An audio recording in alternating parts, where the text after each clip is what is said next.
하나님의 말씀 함께 보시겠습니다. 오늘 우리에게 주시는 하나님의 말씀은 마태복음 5장 27절에서 30절까지의 말씀입니다. 마태복음 5장 27절에서 30절까지의 말씀을 다 함께 읽겠습니다. 또 간음하지 말라 하였다는 것을 너희가 들었으나 나는 너희에게 이르노니 음욕을 품고 여자를 보는 자마다 마음에 이미 간음하였느니라. 만일 내 오른 눈이 너로 실족하게 하거든 빼어내버리라.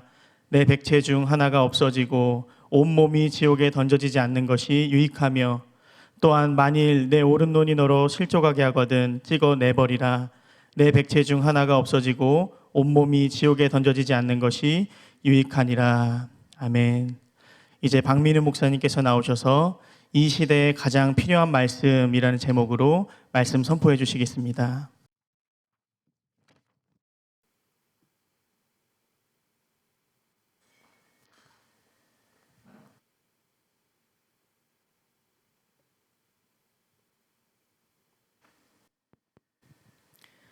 네, 반갑습니다. 네, 여러분들 잘 오셨고요. 또 이렇게 유튜브로도 지교에 계신 분들도 너무나 반갑고 함께 주일 열린 예배 드리는 모든 분들을 예수님의 이름으로 환영하고 축복합니다. 지난주에 너무 긴장을 많이 해가지고요. 네, 근데 여전히 긴장됩니다. 많이 중보해 주시고 설교 전에 한 가지 당부드릴 말씀이 있습니다. 주일 열린 예배이기 때문에 보다 편한 마음으로 참석하셔도 됩니다. 근데 대신에 주무시면 안 됩니다. 네, 이해 가시죠? 지난주 한 분이 이렇게 계속 주무셨어요. 그래서 이게 점심 식사하시고 또 피곤한 시간이긴 한데 그런데 오늘은 그냥 두지 않을 거예요. 혹시나 주무시면은 다 같이 기지개를 펼 겁니다. 그래서 설교 중간에 우리 기지개 한번 펴고 할까요? 하면 깜짝 놀라지 마시고 그때부터 말씀 잘 들으시면 돼요. 그리고 기지개 펼 때 누가 잤나 이렇게 두리번거리지도 마시고 우리 같이 한번 이렇게 분위기를 환기시키는 느낌으로 그렇게 했으면 좋겠습니다. 이렇게 하는 이유는 주일 열린 예배도 하나님께 드리는 예배입니다. 그래서 예배 자세가 참으로 중요하다고 생각을 해요.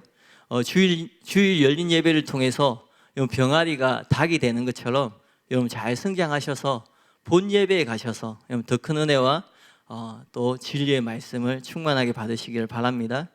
그래서 단지 말씀을 쉽게 설명하는 것도 목적이 있지만 그것뿐만 아니라 예배 드리는 자세도 잘 훈련 받으시기를 정중히 부탁드립니다.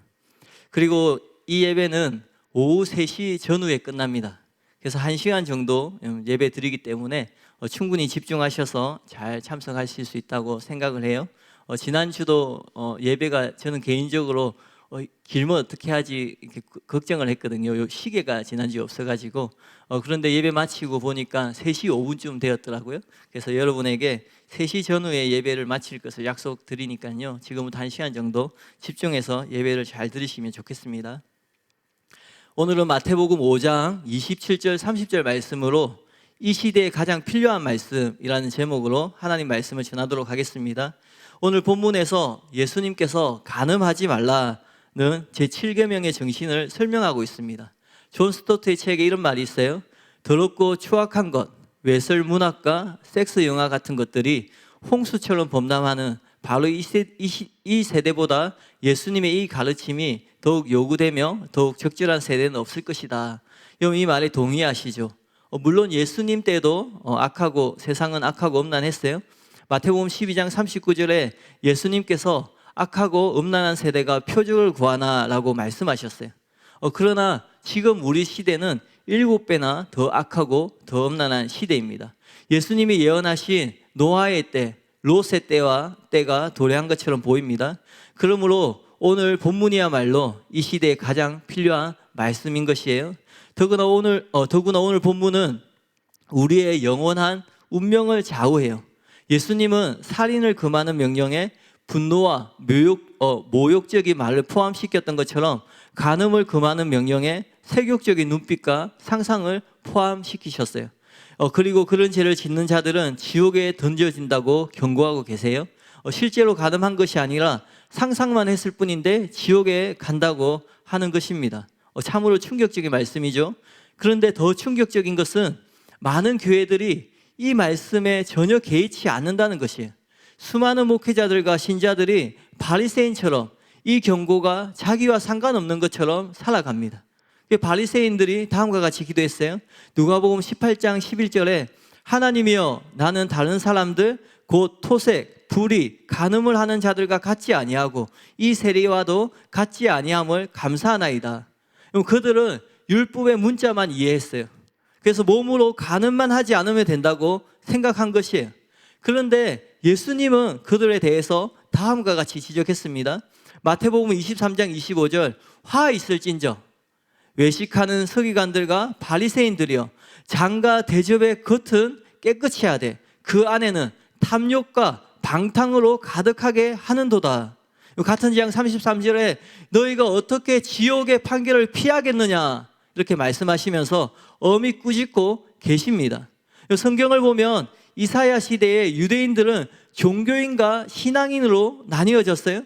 종교인들은 종교적인 의무를 행합니다. 그런데 그와 동시에 악을 행하는 사람들을 종교인이에요. 신앙인들은 종교적인 의무만 열심히 행하는 것이 아니라 하나님의 말씀을 듣고 두려워 떨었습니다. 이사야 66장 2절 4절에 나 여호와가 말하노라 내 손이 이 모든 것을 지었으므로 그들이 생겼느니라. 무릇 마음이 가난하고 심령에 통회하며 내 말을 듣고 떠는 자 그 사람은 내가 돌보려니와 소를 잡아 드리는 것은 살인함과 다름이 없이 하고 어린 양으로 제사 드리는 것은 개의 목을 꺾음과 다름없이 하며 드리는 예물은 돼지의 피와 다름없이 하고 분향하는 것은 우상을 찬송함과 다름없이 행하는 그들은 자기의 길을 택하며 그들의 마음은 가증한 것을 기뻐한즉 나 또한 유혹을 그들에게 택하여 주며 그들이 무서워하는 것을 그들의 임하게 하리니 이는 내가 불러도 대답하는 자가 없으며 내가 말하여도 그들이 듣지 않고 오직 나의 목전에서 악을 행하며 내가 기뻐하지 아니하는 것을 택하였음이라. 오늘날도 마찬가지입니다. 오늘날도 종교인들이 있어요. 이 종교인들은 본문과 산상수훈의 준엄한 말씀을 듣고도 자신은 그리스도인이니까 종교적 의무를 행하고 있으니까 아무 문제 없다고 그렇게 생각을 해요. 아무런 문제의식도 없이 하나님 말씀 앞에 두려워하거나 떨지 않습니다. 반면에 참된 신앙인은 산상수훈의 말씀을 듣고 오늘 본문의 말씀을 듣고 하나님 말씀 앞에 두려워하며 회개하며 악에서 떠난다는 거예요. 여러분은 둘 중에 어디에 속해 계신가요? 여러분은 종교인인가요? 신앙인인가요? 오늘 말씀을 통해서 여러분 모두가 후자가 되시기를 진심으로 바랍니다. 하나님 말씀 앞에 두려워 떨며 하나님 말씀대로 살아가는 저와 여러분이 되시기를 진심으로 바랍니다. 첫 번째, 간음하지 말라는 가르침의 문제점. 마태복음 5장 27절에 예수님께서 또 간음하지 말라 하였다는 것을 너희가 들었으나 라고 말씀하셨어요. 예수님은 모세가 아니라 랍비들의 가르침을 반박한 것이에요.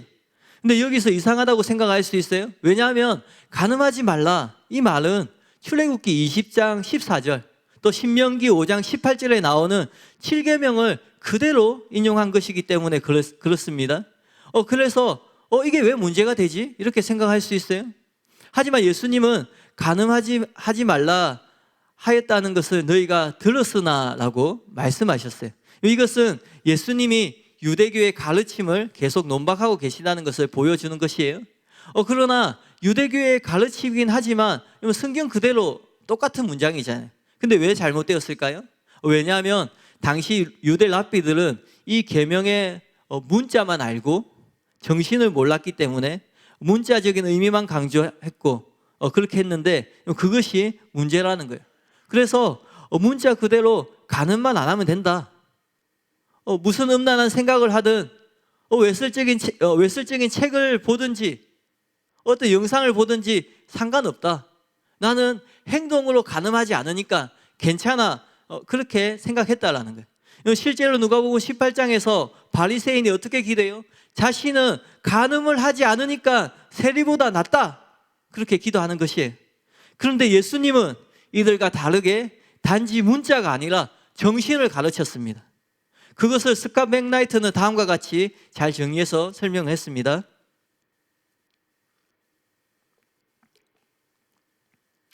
예수님이 대조하는 대상은 성경 전체가 아니라 당시의 성경 해석이다.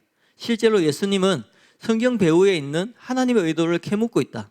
첫째, 예수님이 성경을 인용하신다.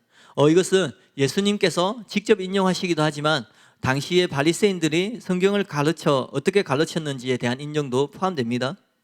둘째, 예수님이 인용된 본문을 해석하고 확장하거나 논박하신다.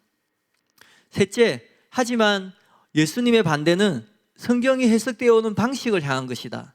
이게 무슨 말이냐면 하나님 말씀에 대한 것이 아니라 잘못된 설교, 잘못된 해석에 대한 것이라는 의미예요. 넷째, 예수님은 원래 성경 배후에 있는 하나님의 마음을 조사한다. 그러니까 살인하지 말라, 간음하지 말라. 이 말씀이 실제 어떤 뜻일까? 그 말씀을 통해서 하나님께서 어떤 의도를 가지고 계시고 구체적으로 우리는 어떻게 순종하고 어떻게 이 말씀을 지켜야 되는 것일까? 그렇게 생각하셨다는 거예요. 다섯 번째, 예수님은 그 의도가 무엇인지 또 그의 제자들이 어떻게 살아야 하는지 드러내신다. 따라서 이 대립 명제들 속에는 하나님의 원래 의도, 온전한 의도가 드러나 있다고 말할 수 있다. 그런데 예수님께서 계명들을 이렇게 해석하는 것이 과연 옳은 것일까요? 살인을 금하는 명령에 분노와 묘욕적인 말까지 포함시켰습니다. 그리고 간음을 금하는 명령에 세욕적인 눈빛 그리고 상상까지도 포함시키는 것이 과연 정당한 해석일까요? 어떻게 보면은 예수님의 가르침이 자기적이고 심지어는 지나쳐 보이기까지 해요.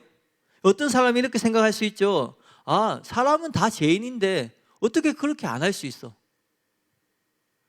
그렇지 않은 사람이 어디에 있어? 왜 이렇게 반문할 수 있을지 모르겠어요. 그런데 그렇지 않다라는 거예요. 예수님의 해석은 계명들의 본래의 의도를 드러낸 정확무오한 해석이에요. 그 증거가 뭐냐면 바로 10계명의 10번째 계명입니다. 출애굽기 20장 17절에 내 이웃의 집을 탐내지 말라. 내 이웃의 아내나 그의 남종이나 그의 여종이나 그의 소나 그의 낙이나 무릇 내 이웃의 소유를 탐내지 말라. 하나님은 10계명을 통해서 살인이나 간음 같은 행동만 금한 것이 아니라 탐심, 그 마음의 악함과 생각도 금하고 계신다라는 거죠. 따라서 10계명 읽을 때 이 10번째 계명을 비추어서 각 계명들을 읽어야 된다는 거예요. 그래야지 각 계명의 문자 배후에 있는 정신을 깨달을 수 있습니다. 계명의 의미를 바르게 이해할 수 있다는 거예요. 그러나 유대교의 랍비들은 10계명을 피상적으로 읽었습니다. 피상적이라는 말은 본질보다는 겉으로 나타나 있는 현상에 치중한다는 의미예요. 예수님 당시 랍비들 뿐만 아니라 오늘날 많은 목회자들, 성도님들이 똑같이 피상적으로 성경을 봅니다. 예를 들면 사도행전 16장 31절에 주 예수를 믿으라. 그리하면 너와 내 집이 구원을 받으리라. 그럼 어떻게 생각해요? 믿으면 구원을 받는구나. 이 믿음이 무엇인지 이 말씀을 통해서 예수님이 성경이 어떤 의도를 가지고 있는지 생각하지 않는다라는 거예요. 로마서 10장 10절에 사람이 마음으로 믿어 의에 이르고 입으로 시인하여 구원에 이른다라고 말씀해요. 그러면 마음으로 믿고 입으로 시인하면 구원을 받는 것이네. 그렇게 생각하는 거예요. 실제로 제가 고신에 있을 때 신앙 상담을 하러 온 청년이 있었어요. 부목사님이 이렇게 물어봐요. 예수님 믿어요? 안 믿어요? 청년이 뭐라고 대답하겠어요? 당연히 예수님 믿죠. 그러니까 목사님이 로마서 10장 10절 말씀을 인용하면서 위로하고 돌려보냈다라는 거예요. 근데 사실 그 청년이 상담받고 싶은 것은 자신이 예수님을 믿기는 한데 실제로 살아가는 자신의 모습을 보니까 예수님 믿는 사람의 모습이 아닌 거예요. 특히 7계명과 관련된 오늘 본문의 말씀을 보니까 자기 마음에 음란함이 자기가 떨쳐버릴 수 없는 그 청년의 그 마음 가운데 그런 마음이 있는 거예요. 그래서 찾아왔는데 근데 예수님 믿으니까 입으로 시인했으니까 괜찮아. 그렇게 하고 돌려보내니까 이거 어떻게 되겠어요? 그 청년의 삶이 변하겠어요? 변하지 않겠어요? 괜찮구나 하고 그냥 살아가게 되는 거예요. 이거 어떻게 시도해야 돼요? 당연히 그렇게 살면 안 돼. 그렇게 살면 지옥에 가. 하나님께서 원하시는 모습이 그런 모습이 아니야. 음란한 마음을 회개하고 성령님의 도우심을 구해야 돼요. 음란한 생각을 부추기는 환경을 정리해야 된다고. 그렇게 지도해야 되는 것 아니겠어요? 담임 목사님께서 누누이 말씀하시는 것처럼 교회 선택이 너무나 중요합니다. 정말 많은 성도들이 자신의 상태를 잘 알잖아요. 주일에 이 자리에 와서 교회에 가서 예배는 드리고 있지만 평일에 내가 어떻게 살아가는지, 여러분이 사람들을 대할 때 겉모습은 상냥하게 대하고 겉모습은 친절하게 대하지만 그 마음이 어떤 마음을 가지고 있는지 스스로 알잖아요. 그래서 자기의 모습을 보면서 이러면 안 되는데, 이렇게 신앙생활을 하면 안 되는데, 이게 그리스도의 모습이 아닌데, 여러분 그렇게 고민할 수 있잖아요. 근데 강대상에서 목회자가 어떻게 말해요? 성경을 피상적으로 보고 이렇게 인사하는 거예요. 옆 사람과 인사합시다. 이제는 지옥에 가기는 글렀네요. 그런 인사를 하니까 어떻게 생각해요? 괜찮은가 보다. 그렇게 생각하는 거죠. 본인도 똑같이 성경을 피상적으로 보니까 목사님 말씀이 맞는 것처럼 보이는 거예요. 그래서 그런 고민이 있지만 그렇게 살면 안 돼, 이게 신앙인의 모습이 아니야 고민하지만 이렇게 살아가도 부끄러운 구원이지만 구원은 받겠지, 그렇게 생각하면서 막연하게 살다가 결국 어떻게 됩니까? 나중에 지옥에 가게 되는 거예요. 사랑하는 성도 여러분, 우리의 구원은 예수님의 십자가 공로로 말미암아 은혜로 받는 것이 맞습니다. 은혜로 값없이 구원을 받는다, 이 말이 절대 틀린 말이 아니에요. 그럼에도 불구하고 이 문장도 피상적으로 읽는 거예요. 마치 값없이 받은 구원이니까 값싼 공짜 구원이라고 생각하는 거예요. 세상에는 값싼 은혜, 값싼 구원은 없습니다. 왜냐하면 저와 여러분이 값없이 구원을 받는 이유는 구원이 싸기 때문이 아니라 이것은 값비싼 구원이에요. 말할 수 없는 대가를 지불해야 되는 구원이에요. 그런데 그 대가를 예수님이 지불하셨기 때문에 저와 여러분이 값없이 은혜로 구원을 받는 것이에요. 따라서 예수님께서 십자가에서 모든 값을 치르셨기 때문에 나는 이제 구원받았어. 이제 구원은 따놓은 당산이니까 어떻게 살든 상관없이 나는 천국에 가. 내가 믿음대로 사느냐, 순종하느냐, 순종하지 않느냐는 구원의 문제가 아니라 천국에서의 상금의 문제야. 그런 말에 절대 속지도 말고 미혹되지도 마시길 바랍니다. 당시 유대교 랍비들도 십계명을 이렇게 피상적으로 읽었습니다. 그것을 로이드 존즈가 다음같이 잘 지적했어요. 바리새인과 서기관들에게 진짜 문제가 되는 것은 그들이 십계명을 올바로 읽은 적이 없다는 것이다. 그들이 십계명을 참되게 고찰하고 연구했다면 각 계명을 분리시켜 치하할 수 없음을 알았을 것이다. 더 나아가 존 스토트는 그들이 다분히 의도적으로 그렇게 읽었다고 지적해요. 비록 다른 사람의 아내를 탐내는 죄가 탐욕을 금하는 10번째 계명에 포함된다 할지라도 그들은 분명히 그것을 무시하는 것이 더욱 편하다는 것을 알았다. 그들의 생각으로는 만약 그들과 그들의 제자들이 간음 행위 자체를 피했다면 그들은 7번째 계명을 지킨 것이다. 이와 같이 그들은 성적인 죄를 편리하게 좁게 정의했다. 이게 뭐냐면 간음을 실제로 몸으로 행하는 것만 죄라고 좁게 정의를 했다는 뜻이에요. 또한 성적인 정결함은 편리하게 넓게 정의했다. 이게 뭐냐면 간음의 행동만 하지 않으면 나는 정결하다. 내가 어떤 상상을 하든 어떤 마음을 가지고 있든 상관없이 나는 정결하다. 그렇게 성적인 정결함은 편리하게 넓게 그렇게 해석을 했다라는 거예요. 이렇게 유대 랍비들은 의도적으로 해석했는데 이것은 정말 악한 것이에요. 왜냐하면 조금만 관심을 가지고 가진다면 그 뜻을 알 수 있는데 자기 마음대로 살고 싶으니까, 자기 욕망대로 살고 싶으니까 의도적으로 그렇게 해석한다라는 거예요. 여러분, 성도들이 교회를 다니면서 성경에 읽습니다. 조금만 관심을 가지고 읽으면 성경의 뜻을 알 수 있어요. 근데 그렇게 하지 않는 이유가 뭔지 아세요? 내 마음대로 살고 싶으니까, 내 욕심대로 살고 싶으니까. 그냥 기독교는 하나의 종교로 선택한 것이지 내가 말씀 앞에 순복하거나 하나님 앞에 순종하고자 하는 마음이 없는 거예요. 그런데 예수님은 다르셨어요. 예수님은 계명들을 제 10계명에 비추어서 제대로 해석하셨어요. 데이비드 터너는 이렇게 설명했습니다.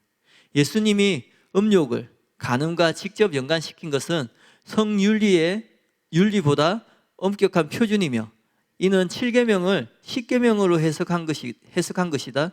예수님은 행위 그 자체보다는 음욕을 품는 의도를 강조함으로써 일반적으로 탐내지 말라는 것이고 구체적으로 자기 이웃의 아내를 탐내지 말라는 10계명에 비추어 7계명을 해석한 것이 분명하다. 이것을 이해하는 것이 중요합니다. 왜냐하면 예수님의 가르침은 제7계명에 무엇인가를 더하거나 가장한 것이 아니라는 거예요. 잘못 보면 무엇인가 더한 것처럼 보일 수 있어요. 성경은 단지 간음하지 말라고 했는데 무슨 여자를 보고 음욕만 품어도 그것이 간음이고 지옥에 간다고 그렇게 말하니까 무엇인가 부풀린 것처럼 느껴질 수도 있어요. 그러나 예수님께서 해석하신 것을 제대로 보면은 7계명을 가장하고 부풀린 것이 아니라 예수님께서는 7계명의 의미를 정확하게 드러내고 계신다라는 것을 알 수 있다라는 거예요. 예수님께서는 순수하게 그 의미를 정확하게 드러내셨어요. 근데 수많은 목회자들이, 수많은 성도들이 예수님의 말씀을 그대로 받아들이지 않고 고민도 하지 않습니다. 그리고 그냥 그렇게 살다가 영원한 지옥에 가는 그리스도인들이 너무나 많다라는 거예요. 나는 살인을 안 했으니까, 나는 간음을 안 했으니까 그렇게 하다가 지옥에 간다라는 거예요. 그러나 저와 여러분은 예수님의 가르침을 그대로 수용하고 그대로 준수해서 예수님의 말씀대로 살다가 천국에 가는 저와 여러분이 되시기를 진심으로 바랍니다. 기지개 한번 펼까요? 네. 식사하고 오셔가지고 피곤할 수 있습니다. 네. 그래서 고개도 한번 돌리시고 어깨도 한번 돌리시고 네, 감사합니다. 둘째, 마음으로 간음하는 자들도 지옥행이다. 2015년 2월 26일이 무슨 날인지 아세요? 우리나라에서 간통죄가 폐지된 날입니다. 그래서 이제 간음을 저질러도 처벌할 수 없게 되었어요. 대한민국에서 간통은 더 이상 처벌받지 않는 죄가 되었습니다. 그러나 하나님의 판단은 전혀 달라요. 하나님은 간음자들을 심판하세요. 하나님은 간음을 저지르고 회개하지 않으면 지옥에 던진다고 말씀하세요. 근데 예수님은 더 나아가서 이렇게 경고합니다. 마태복음 5장 28절 29절에 나는 너희에게 이르노니 음욕을 품고 여자를 보는 자마다 마음에 이미 간음하였느니라. 만일 내 오른 눈이 너로 실족하게 하거든 빼어버리라. 내 백체 중에 하나가 없어지고 온몸이 지옥에 던져지지 않는 것이 유익하다. 세상의 어느 법정도 그 마음을 심판하지 않습니다. 마음으로 간음했다고 처벌하지 않아요. 마음으로 누구를 때렸다고 처벌하지 않습니다. 마음으로 누구를 죽였다고 처벌하지 않아요. 근데 하나님은 마음을 심판하는 분이세요. 아우구스티누스는 그의 은혜론이라는 책에서 이런 말을 했어요. 악한 의지는 결과가 없다고 하더라도, 즉 실행할 힘이 없다 할지라도 그 자체가 죄이다. 악한 의지, 악한 뜻, 악한 생각, 악한 상상, 이 모든 것이 실행을 옮기지 않을지라도 다 죄가 된다라는 거예요. 왜 그럴까요? 왜냐하면 하나님은 불꽃 같은 눈으로 우리의 생각과 우리의 마음과 우리의 뜻을 감찰하는 분이시기 때문에 그렇습니다. 그래서 하나님이 보실 때는 행동뿐만 아니라 생각도 죄가 된다는 것은 당연한 이치라는 거예요. 이것이 십계명을 제정하신 하나님의 관점인 거예요. 그러므로 마음으로 간음해도 유죄이고 지옥행이에요.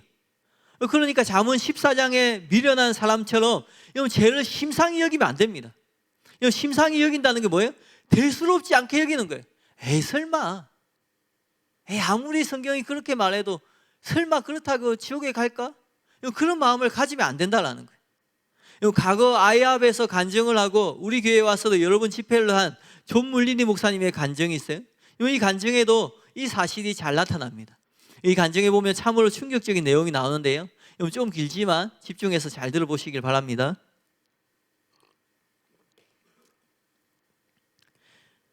저는 죄를 깨닫지도 못하는 그런 죄인입니다.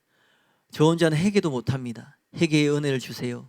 제가 그렇게 부르짖을 때 주님의 임재가 제 위에 임했습니다. 임재가 점점 강해져 제가 전에 경험하지 못한 강도가 되었습니다. 저는 두려워지기 시작했습니다. 아주 무거운 임재가 제 위로 내려왔습니다. 몸이 떨리고 땀이 났고 혀가 입안에 부어올라 더 이상 혀로 움직일 수도 없었고 말도 할 수 없었습니다. 몸도 전혀 움직일 수 없었습니다. 제가 몸 안에 있는데 더 이상 제 몸이 아닌 것 같았습니다. 근데 갑자기 밝은 빛이 제 눈을 강타했습니다. 너무 밝아서 볼 수 없었고 눈을 감아도 눈동자를 꿰뚫었습니다. 무슨 일이 일어나고 있는 것인가 떨면서 생각했습니다. 어떤 음성이 제 이름을 3번 불렀습니다. 제가 대답할 힘도 남아있지 않았습니다. 속으로 여기 있습니다 라고 대답했습니다. 존. 저를 3번 불렀습니다. 내가 창세전에 너를 알고 있었다. 내가 너를 선택해서 마지막 때에 나를 섬기라고 불렀다. 그러나 내가 너에게 할 말이 있다. 내가 만약 오늘 나의 거룩한 신부들을 부르러 온다면 너는 나의 신부들에 속하지 않을 것이다. 나는 너를 데려가지 않겠다. 제가 받은 충격은 말로 표현할 수가 없었습니다. 너무나 큰 충격이어서 반응도 하지 못했습니다. 그분이 다시 말씀하셨습니다.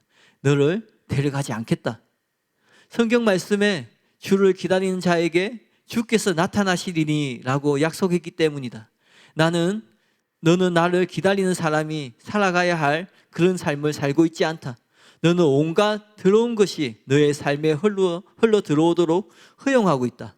너는 나의 재림을 기다리지 않는 자처럼 살고 있다. 저는 이미 말할 수 없었는데 그 순간 제 마음에 이런 생각이 들었습니다. 아니, 이런 일은 나에게 일어날 수가 없어.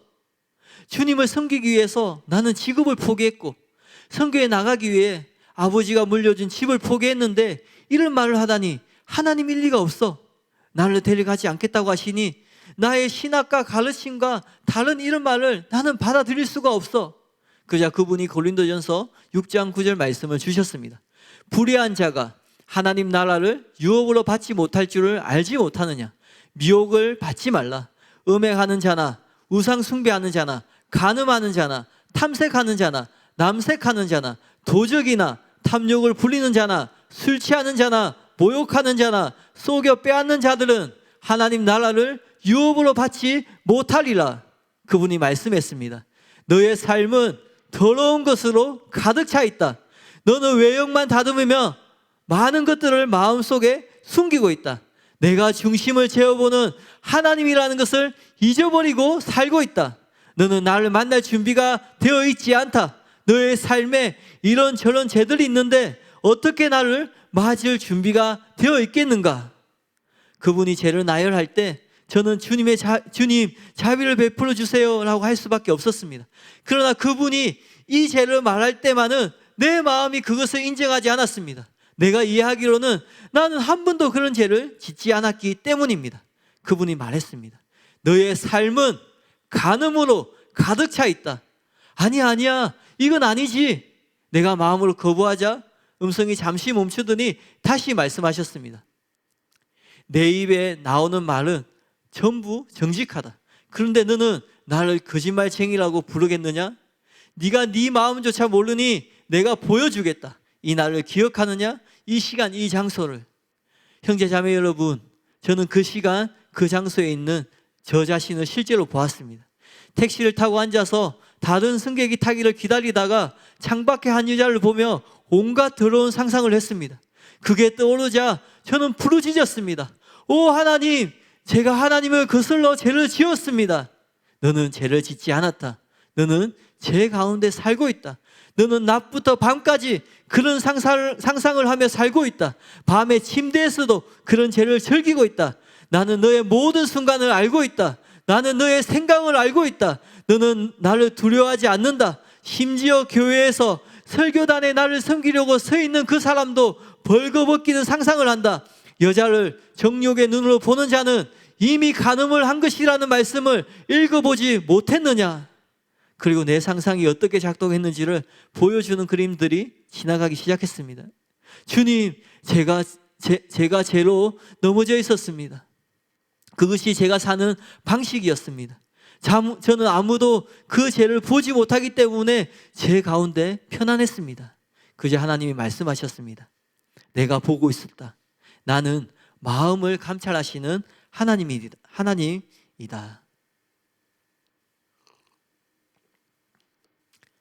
사랑하는 성도 여러분, 이처럼 실제로 간음하는 자들뿐만 아니라 마음과 생각으로 간음하는 자들도 회개하지 않으면 버림받고 지옥에 던져집니다. 그래서 성결의 불이라는 책에서 세르지오 스카타 글리니는 솔직한 고백과 함께 이렇게 권면해요. 솔직히 말씀드리자면 육체적으로 피곤할 때 저는 리모트 컨트롤을 잘 다루지 못합니다. 볼 것과 보지 말아야 할 것을 분별하지 못한다는 뜻이지요. 그래서 혼자 있을 때면 차라리 TV를 멀리합니다. 형제 자매 여러분, 저는 당신에게 도전의 말씀을 드리고 싶습니다. 온 방법을 동원해서 부도덕과 맞서 싸우십시오. 케이블 TV 때문에 방황하는 사람들이 있습니다. 어쩌면 당신은 케이블 TV 덕택에 심심해하지 않을지도 모릅니다. 그러나 혼자 있을 때 당신은 당신 자신을 절제할 수 있습니까? 보지 말아야 할 것을 안 볼 자신이 있습니까? 다시는 이런 것을 보지 않을 거야 라고 결심하지만 혼자 있을 때면 또다시 그런 채널에 TV를 고정시키지는 않습니까? 그럴 때마다 당신은 말할 수 없는 죄책감 때문에 괴로워하지 않습니까? 요즘으로 따지면 컴퓨터이고 휴대폰, 스마트폰이라고 생각할 수 있을 거예요. 마태복음 5장 29절의 말씀을 토대로 저는 이렇게 표현해 보고 싶습니다. TV가 당신을 타락하게 한다면 TV의 플러그를 뽑아버리든지 케이블 TV 서비스를 중단시키십시오. 케이블 TV를 포함한 온갖 오락과 함께 지옥에 가는 것보다 그런 것 없이 천국에 가는 편이 낫습니다. 요즘은 컴퓨터나 핸드폰에 설치할 수 있는 안전 프로그램이 있습니다. 예전에 담임 목사님이 설교 시간에도 그렇게 말씀하셨는데요. 또 데이비드 터너는 음욕은 그 사람을 지옥에 던질 수 있기 때문에 가장 극도의 진지함을 가지고 다루어져야 한다라고 말했습니다. 그러므로 모든 설교자가 데이비드 터너처럼 외쳐야 돼요. 하지만 안타깝게도 이렇게 외치는 목회자는 극소수입니다. 그리고 목회자들의 엉터리 설교 때문에 수많은 신자들이 지옥으로 가고 있는 것이 오늘날의 현실이라는 거예요. 거짓 선지자 그렇게 말해요. 거짓 선지자가 무엇이에요? 성도들을 지옥으로 보내는 자가 바로 거짓 선지자예요. 마태복음 7장에서 문맥을 보면 좁은 길이 아니라 넓은 문, 넓은 길로 인도하는 자들이 거짓 선지자입니다. 성경 말씀대로 믿음과 회개, 순종과 마음의 정결을 외치지 않는 자는 모두 다 거짓 선지자입니다. 그 사람이 얼마나 인품이 좋고 얼마나 은사가 많고 얼마나 지식이 많고 어떠한 좋은 것을 가졌다 할지라도 하나님 말씀을 있는 그대로 외치지 않으면 거짓 선지자라는 거예요. 존 웨슬리가 거짓 선지자의 특징에 대해서 매우 통찰력 있는 이런 말을 했습니다. 모든 세대의 거짓 선지자들은 마음의 순결을 중요시하지 않았다.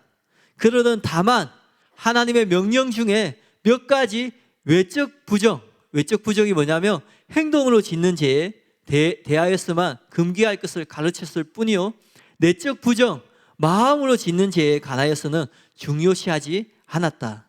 이것은 중요한 시금석이에요. 그리고 아드 핑크도 이렇게 말합니다.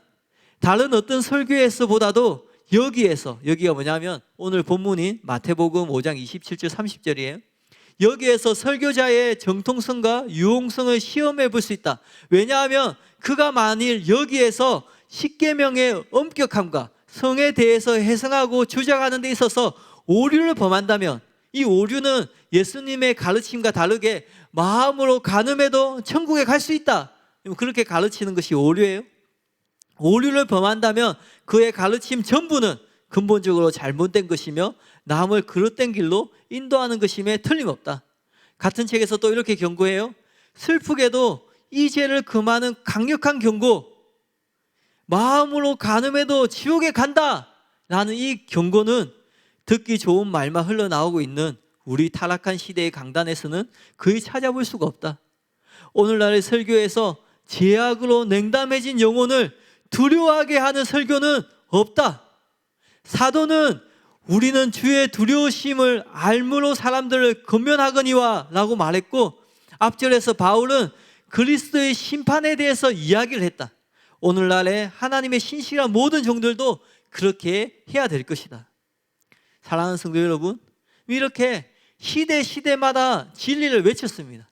존 웨슬리는 18세기 사람이고요, 아더 핑크는 19세기 말에 태어나서 20세기 중반에 소천한 분이세요. 사랑하는 교회만 유독 이렇게 외치는 것이 아니라 이미 믿음의 선배들이, 특별히 성경을 피상적으로 보지 않았던 이 믿음의 선배들이 시대마다 외쳐왔던 진리라는 거예요. 끝으로 이 시대의 모든 그리스도인들에게 외치고 싶습니다. 조심하시길 바랍니다. 심판날에 하나님이 마음으로 가늠한 자들을 지옥에 던지실 거예요. 그때 사람들이 주님 몰랐어요. 우리 교회 목사님 한 번도 그런 설교를 한 적이 없어요. 한 번도 마음으로 가늠해도 지옥에 간다는 말을 나는 들어본 적이 없어요. 그렇게 하소연한다 할지라도 소용이 없다라는 거예요. 왜냐하면 예수님이 친히 거짓 선지자를 삼가하라, 좁은 길이 아니라 넓은 길로 인도하는 가르침을 조심해라 말씀하셨어요. 바리새인들의 누룩, 사람들의 교리 조심하라. 명인이 맹인을 인도하면 둘 다 구덩이에 빠지게 될 것이다 라고 엄히 경고하셨기 때문이에요. 그 책임이 눈먼 설교자에만 있는 것이 아니라 비성경적인 설교에 만족하고 그냥 계속 그런 교회 다닌 성도들에게도 있다라는 거예요. 진리에 관심 없고 하나님 말씀에 관심 없고 변화되는 것을 원하는 것이 아니라 그냥 종교생활, 그냥 교양생활 하는 것처럼 교회를 다니다가 내가 살고 싶은 대로 살다가, 그렇게 신앙생활 한 사람들에게도 책임이 있다는 거예요. 하나님은 공의로운 하나님이십니다. 그래서 억울하게 지옥에 가는 사람은 단 한 사람도 없습니다. 그런데 억울한 사람이 있을 수도 있지, 그렇게 생각하는 분들이 있을 수 있어요. 그런 분들을 위해서 메리 백스터의 지옥의 실체와 하나님의 열쇠라는 책에 나오는 간증을 소개해 드리겠습니다.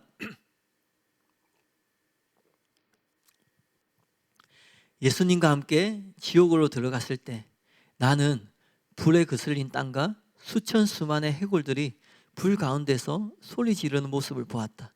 나는 거짓말하는 이들이 갇힌 구역, 학대를 일삼는 남녀가 갇힌 구역, 음란물에 빠진 이들이 갇힌 구역, 변태적인 죄와 더러운 성행위를 한 이들이 갇힌 구역 등 지옥의 여러 구역들을 돌아보았다.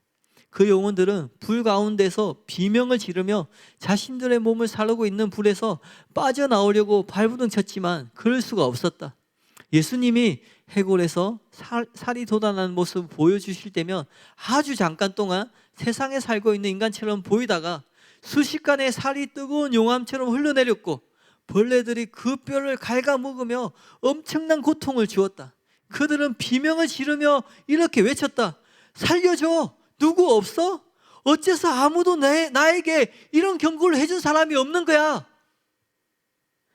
여미처럼 메리 백스터가 지옥에서 음란물에 빠진 이들이 갇힌 구역을 보았어요? 실제로 간음을 행하지 않을지라도 그 마음으로 간음을 하게 되면은 지옥에 가게 된다라는 거예요. 그런데 그들이 지옥에서 이렇게 비명을 지르며 외치고 있습니다. 뭐라고 해요? 살려줘! 누구 없어? 왜 아무도 나에게 이런 경고를 해준 사람이 없는 거야? 이런 참담한 지옥 광경을 보신 후에 예수님이 이렇게 당부하세요. 캐슬린, 내 백성들에게 성경을 읽으라고 전해다오. 또 좋은 교회를 찾아가라고 전해다오. 사랑하는 성도 여러분, 예수님의 당부는 두 가지입니다. 하나님의 백성들이 성경을 읽는 것이고 좋은 교회를 찾아가는 것이에요. 그러므로 저와 여러분이 성경을 읽으셔야 돼요. 그리고 성경을 기준으로 여러분이 듣고 계신 설교가 정말 성경적인지 아닌지 분별해야 됩니다. 그 분별을 통하여서 이 교회가 좋은 교회인지 아닌지 분별해야 된다는 거예요. 그런데 이런 분별을 하기 위해서 먼저 해야 될 게 있어요. 그게 뭐냐면 여러분 자신이 먼저 진리에 관심을 가져야 된다는 거예요. 오늘날은 진리에 대한 무관심으로 인하여서 멸망받고 지옥에 가는 시대라고 말합니다. 시편 28편의 다윗은 그들은 여호와께서 행하신 일과 그가 만드신 것에 관심이 없으므로 여호와께서 그들을 파괴하고 근설하지 아니하신다고 고백하고 있어요. 불신자들 뿐만 아니라 교회 안에 있는 신자들도 하나님에 대해서, 하나님 말씀에 대해서, 진리에 대해서 관심이 없어요. 그들의 관심사가 뭔지 아세요? 자기 자신입니다. 내 사업, 내 직장, 내 성공, 내 건강, 나의 가족. 심지어 일주일에 한 번 들리는 주일 예배보다도 자신의 취미와 오락이 우선시되고 있어요. 주일 예배는 잠깐 시간을 때우는 것으로 치부하는 거예요. 다음 스케줄을 위해서 내가 일요일 날 약속이 있는데, 스케줄이 있는데, 취미 활동을 해야 되는데, 무엇을 해야 되는데, 다음 스케줄을 위해서 잠깐 들리는 곳이 교회인 거예요. 왜 그렇게 해요? 찝찝한 거예요. 하나님 말씀 믿지 않는데, 하나님 말씀 앞에 두려워 떨지는 않는데 들은 게 있으니까 찝찝한 거예요. 마치 보험처럼 이 자리에 와서 앉아 있는 거예요. 그러면 어떻게 돼요? 그게 효과가 있나요? 효과가 없다라는 거예요. 여러분, 설교 서두에 오늘날은 노아와 롯과 같은 때다고 말했어요. 왜냐하면 음란하고 악하고 특히 동성애에 관련된 부분은 정말 많이 타락했기 때문에 그렇죠. 근데 누가복음 17장에 보면은 지금 우리의 모습을 적나라하게 보여주는 말씀이 있어요. 누가복음 17장 26절 29절에 노아의 때에 된 것과 같이 인자의 때에도 그러하리라. 노아가 방주에 들어가던 날까지 사람들이 먹고 마시고 장가들고 시집가더니 홍수가 나서 그들을 다 멸망시켰으며, 또 롯의 때와 같으리니 사람들이 먹고 마시고 사고 팔고 심고 집을 짓더니 롯이 소돔에서 나가던 날에 하늘로부터 불과 유황이 비오듯 하여 그들을 멸망시켰느니라. 사랑하는 성도 여러분, 여러분은 무엇에 관심이 있으신가요? 단지 먹고 마시고 사고 팔고 장가가고 시집가고 집 짓고 차 사고 그런 것에만 관심이 있는 건 아닌가요? 아니면 하나님 말씀, 진리에 관심이 있으신가요? 진리에 관심을 가지고 성경을 읽으시길 바랍니다. 그리고 그 성경의 내용과 같은 말씀이 선포되고 있는지 분별하시길 바라요. 특히 오늘 본문에서 예수님이 말씀한 그대로 가르치는가, 아니면 예수님이 분명히 경고했는데 그 경고가 무효가 되는가 주의 깊게 살펴봐야 돼요. 만약에 성경대로 설교하면 그 교회에 다녀야 됩니다. 근데 만약에 그렇지 않으면 미련도 없이 그 교회를 떠나야 된다는 거예요. 그리고 꼭 우리 교회가 아니다 할지라도 어디든지 성경대로 설교하는 교회를 찾아서 가야 됩니다. 세상에서 가장 미련한 것 중에 하나가 뭔지 아세요? 집 가까운 교회를 선택하는 거예요. 직장도 대학도 다른 모든 것은 집 가까운 곳에 선택하지 않습니다. 심지어 물건을 살 때에도, 음식을 먹을 때도 집 가까운 데 가지 않습니다. 우리 집 앞에 슈퍼가 있다 할지라도, 우리 집 앞에 구멍가게가 있다 할지라도 내가 가지고 있는 카드를 가지고 큰 마트에, 대형 마트에 찾아가는 시대예요. 그런데 많은 사람들이 교회는 집 가까운데 선택하는 거예요. 그렇게 미련한 것이 없다라는 거예요. 어디든지 성경대로 설교하는 교회를 찾아야 됩니다. 그리고 그 교회에 등록하시고 제대로 신앙생활 하시다가 반드시 천국에 가는 저와 여러분 되시길 바랍니다. 마지막으로 이것은 제가 드리는 부탁의 말씀이에요. 제가 드리는 부탁의 말씀이에요. 만약 어떤 사람이 죽을 병에, 암에 걸렸다고 한번 가정해봐요. 이 병은 빨리 수술해야 돼요. 그래야 살 수 있어요. 그럼 어떻게 해야 돼요? 아무리 힘들고 고통스럽고 비용이 많이 든다 할지라도 이 사람에게 잘 설명하고 이해하고 설득해가지고 수술을 할 수 있도록 건면해야 되는 거예요.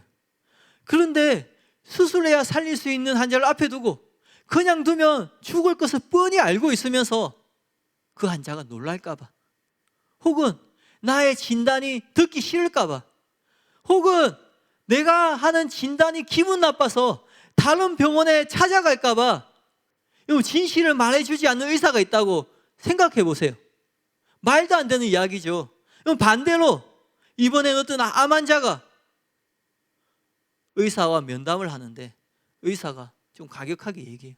직설적으로 얘기해요. 그렇게 말한다고 해가지고 좀 부드럽게 얘기해 주면 안 되나? 그렇게 투덜대면서 그냥 집으로 돌아갔다고 상상해 보세요. 역시 말도 안 되는 이야기죠.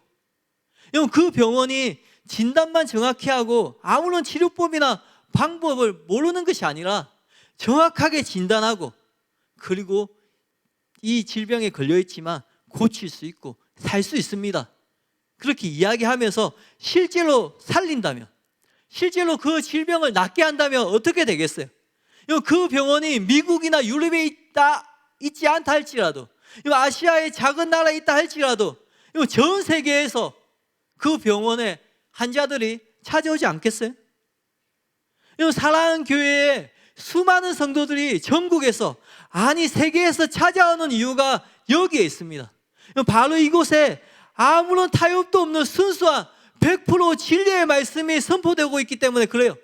영혼의 상태를 정확하게 진단합니다. 나의 상태가 어떤 상태인지, 나의 모습이 어떤 모습인지 진리의 말씀 앞에서 나를 보게 해요. 어떻게 신앙생활을 해야 되는지 분명하게 가르쳐 줍니다. 그리고 실제로 수많은 영혼들을 변화시키고 천국에 가게 하는 교회라는 거예요.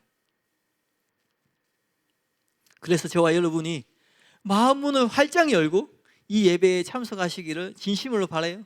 왜냐하면 주일 열린 예배는 담임 목사님의 말씀을 조금이라도 쉽게 전하는 예배입니다. 근데 쉽게 전한다고 해서 진리를 타협해서 전하는 예배가 아니라는 거예요. 그래서 어떤 사람이 마음을 고쳐먹고 고치지 않는다면 계속 완악한 마음으로, 강팍한 마음으로 앉아있다면 쉽게 전하는 설교임에도 불구하고 1시간밖에 드리지 않는 짧은 예배임에도 불구하고 어느 순간 이것마저도 듣기 싫어지는 순간이 오는 거예요. 이것마저도 싫은 거예요. 왜냐하면 진리의 말씀을 받을 준비가 안 돼 있으면 거부하게 되는 거예요. 그렇게 될까 봐 진짜 염려가 되기 때문에 그렇습니다.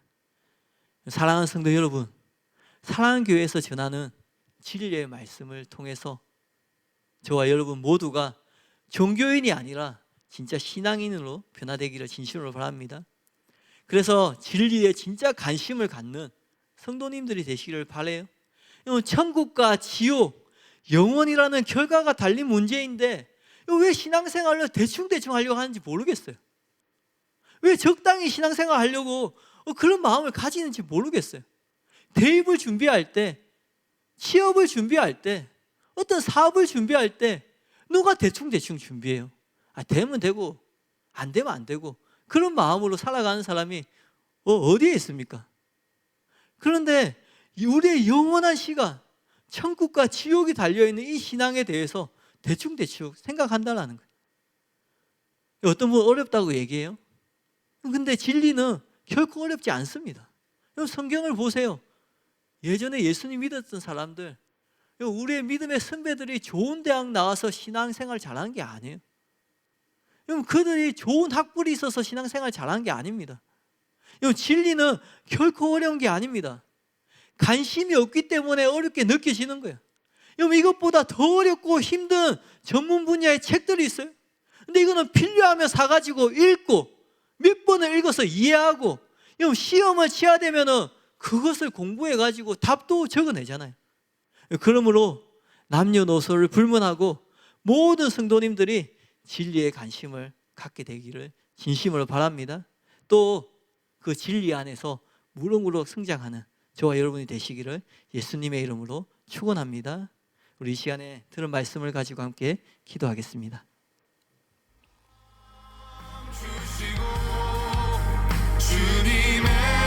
하나님, 이 시간에 저의 모습을 돌아봅니다. 하나님, 이 시간에 나의 삶을 돌아봅니다. 하나님, 이 시간에 나의 신앙을 돌아봅니다. 하나님, 내가 교회에서 뿐만 아니라 내가 일상 가운데 어떻게 살아왔는지, 내가 순간순간 결정을 하고 선택을 할 때에 나의 기준이 무엇이 되었는지 하나님 이 시간 나를 돌아봅니다. 하나님, 나는 종교인으로 살았습니까? 신앙인으로 살았습니까? 하나님, 나는 종교적인 유대인들처럼 교회를 다니며 종교적인 의무를 충실하게 하면서도 동시에 나의 삶 가운데 악을 행하고 있지는 않았습니까? 아무도 보지 않으니까, 아무도 인식하지 못하니까 나는 그 악을 즐기면서 괜찮아 그렇게 생각하며 신앙생활 하진 않았습니까? 하나님 이 시간 은혜를 베풀어 주시옵소서. 하나님 이 시간 은혜를 베풀어 주시옵소서. 하나님 말씀 앞에 내가 어떻게 반응하고 있습니까?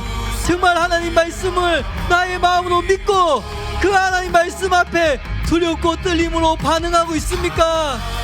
아니면 하나님 앞에 하나님 나와 상관없는 것처럼 그냥 그렇게 살아가고 있지는 않습니까?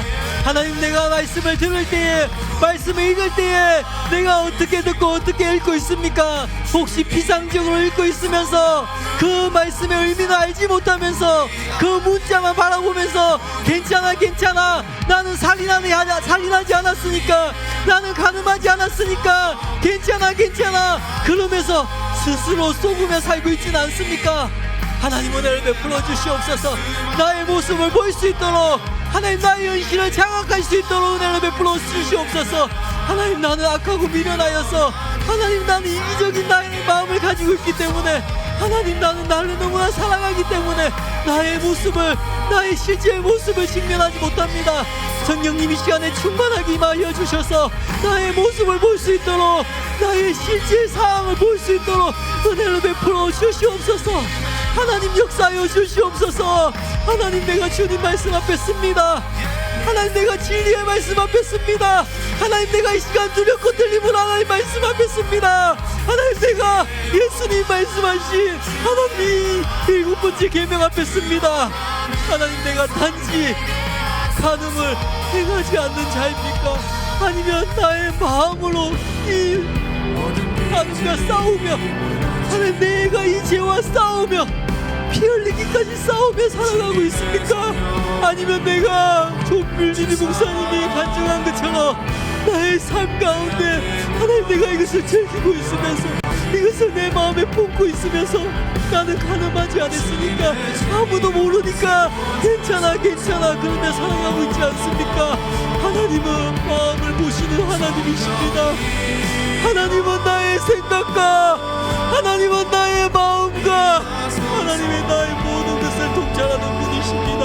하나님, 내가 주님 앞에 무엇을 감추며 내가 하나님 앞에 무엇을 숨기겠습니까? 하나님 이 시간 나를 불쌍히 여기시고, 하나님 이 시간 나에게 긍휼을 베풀어 주시옵소서. 하나님, 내가 진리에 관심을 가지지 않은 것을 이 시간 회개합니다. 하나님, 내가 하나님 말씀을 관심을 가지지 않고 비상적으로 말씀을 읽고, 하나님 내가 습관처럼 성경을 읽고, 하나님 그 말씀을 나에게 적용하지 않고, 나는 성경을 읽었으니까, 나는 기도를 했으니까, 나는 예배를 드렸으니까, 나는 주일에 교회를 나아가고 있으니까, 나는 하나님 말씀을 동의하니까, 하나님 나는 사랑하기 위해서 전하는 진리를 다 동의하고 있으니까 나는 괜찮아. 분명히 내 안에 시름이 있는데, 내 안에 고민이 있는데, 하나님 내가 그것을 직면하는 것이 두려워서, 나의 현실을 보는 것이 두려워서, 나의 모습이 적나라하게 드러나는 것이 두려워서 하나님, 내가 외면하고 있지는 않습니까? 하나님 은혜를 베풀어 주시옵소서. 하나님 은혜를 베풀어 주시옵소서. 성령님 이 시간에 충만하게 임하여 주시옵소서. 하나님 이 시간 하나님의 음성을 듣습니다. 산상수훈에 나타난 예수님의 탄식 소리를 듣습니다. 다른 누구가 아닌 나 자신을 향한 예수님의 탄식을 듣습니다. 사람들이 뭐라고 평가하든지, 너 스스로 너를 뭐라고 평가하든지, 너는 안전하지 않다. 내 앞에 깨어 있어라. 마음을 보는, 마음을 감찰하는 내 앞에 깨어 있어야 된다.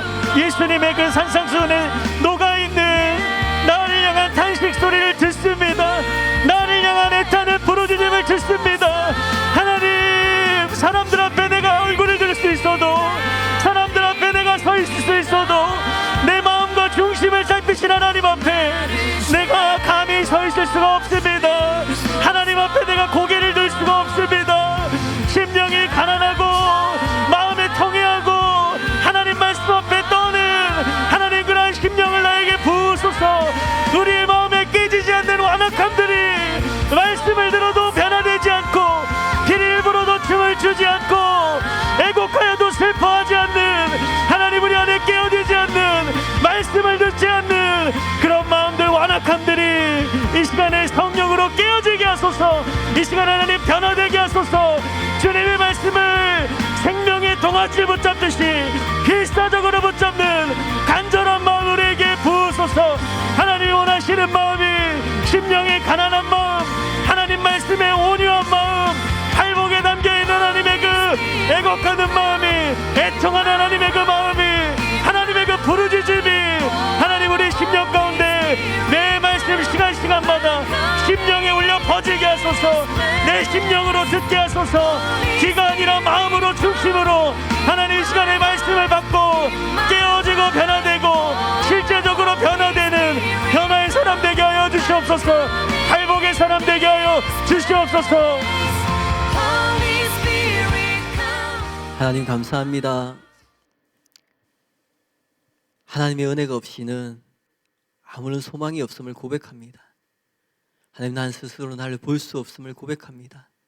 성령 하나님 은혜를 베풀어 주셔서 하나님 나의 모습을 보게 하시고 나의 완악함과 나의 이기적인 마음과 나의 강팍한 마음을 보게 하시고 진리의 말씀 앞에서 이 모든 것이 깨어지고 변화될 수 있도록, 그래서 내가 종교인으로 살아가는 것이 아니라 참된 신앙인으로 살아갈 수 있도록, 하나님 말씀을 피상적으로 보는 것이 아니라 하나님 말씀의 의미를 알고 정말 하나님이 원하시는 삶을 살 수 있도록, 하나님이 기뻐하시는 삶을 살아갈 수 있도록 하나님 은혜를 베풀어 주시옵소서.